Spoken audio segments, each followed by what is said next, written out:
What would a day-to-day life of a photojournalist be like? Anything that comes along, there's apt to be a bad accident, a fire. Right. Where do you get your sources from? Like, for instance, I know we keep you a use police a scanner. We keep a right? scanner radio going. Right. And then the general assignment stuff, it depends on what stories come along that happen, that we get calls on things, and we keep checking all the news sources and talk to people. We talk to everybody, and right. if there's evidence for a story, then we go after it. In general, is it assigned to you, or do you it used to be. Go out for your own stories? I'm pretty much on my own these days. Yeah. But yes, in the old days, it was an assignment. We had the old Gazette. We had a regular assignment book when I was still a reporter, photographer, and because I got to be an editor later on. I was editor of the Gazette for a while. I say I was managing editor was what it was. Yeah. We had an editor above that and a publisher above that. Right. And very cordial relations over there at the old Gazette when it was the old Gazette. Yeah. It was right next door, by the way. Yeah. Right next to where I am here. I moved. Son of a gun. I moved across an alley. Strange how those things work out. In 60 years, I moved from one side of the alley to the other. But yes, it was on assignment, and when I was covering police, it was a matter of whatever happened with the police department: murders, fires, accidents, that kind of thing. Then I did some business news reporting, and I did some editorial writing and pictures, and wrote a column every week, and that is what it still comes down to, is writing a column every week, pretty much. Right.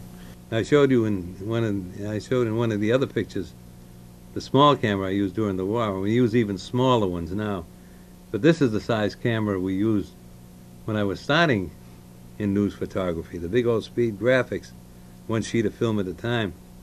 Now I can carry in my pocket as much film as I carried on to Okinawa in the invasion, and spent as much as I would use in a week or more taking regular pictures. But this is the size camera we had to carry and run around with. I can show you and see, here's some of the things I did. This is a fire way up on Broadway.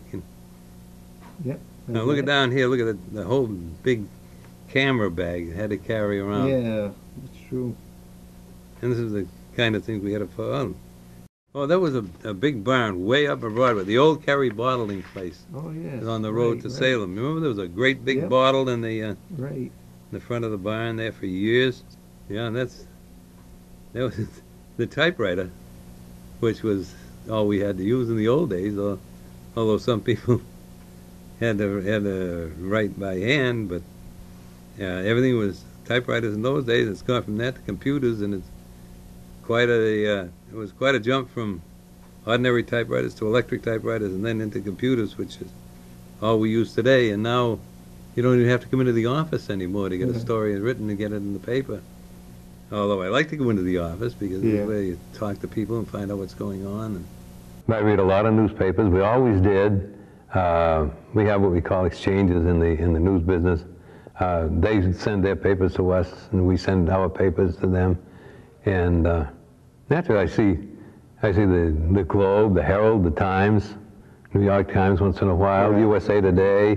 When I go to other cities, I read their papers. I have a daughter in San Diego, so I see the California papers, and all in between, wherever I am in an airport, I pick up a paper and read it. Then, we compare. We compare well. We have a very professional staff.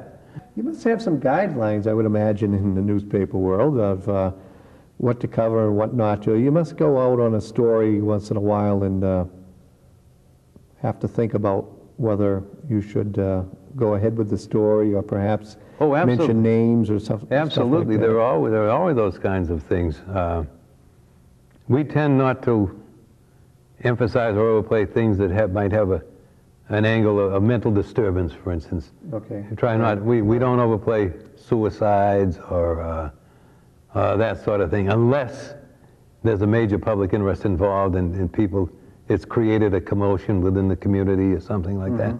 And if there's a mental unbalance, we downplay it. We don't emphasize that sort of thing, and we just have to use years of judgment that people have put together to decide what's going to get the big play in the paper, how it's going to be used, what its relationship is to the rest of the news and the news of the day, whether the Associated Press news is going to get preference that day, or whether a local story is going to dominate the front page or the inside page of the paper.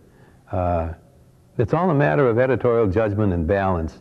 Any tricks of the trade or any advice that you might give to somebody who is looking to get into the newspapers? Well, I don't know if I'd call them tricks, Larry, but the way you learn to cover the news in the community, especially if it's one you plan to stay in. We have a lot of people who are not as permanent fixtures as they used to be.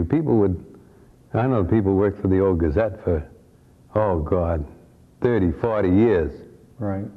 But it doesn't work that way. We get people out of no, one of them had a college degree, by the way. Oh, is that right? Back in the old days. Now everybody has. Do. We even got people with master's degrees coming in. But what it boils down to, you have to get to know a community, you have to get to know the people have to get to know you. And that way, they tell you what's going on, or they'll give you a hint, or you'll hear something here, or you have coffee with different groups of people at different times of day, and they'll lead you into things. Hey, Camille? Slow, huh? The eagle flies. As the eagle squats. That's Tribby. Tribby. It's short for Tribune. It's So I Tribune. get that as my Eagle Tribune. That's right. I tell you. There you go. Okay. This is actually about a series of accidents this morning. Is that right? Yeah. I had to go out and get some pictures of the traffic line. It was back up on the Main Street. There was a bad jam out there this morning.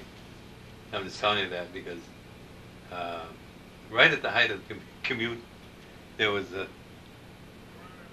4-car accident. And they backed it up on the Main Street, they backed it up on the 125 in Ward Hill. They were bumper to bumper all around Haverhill. Everybody trying to get to work and accidents all over the place.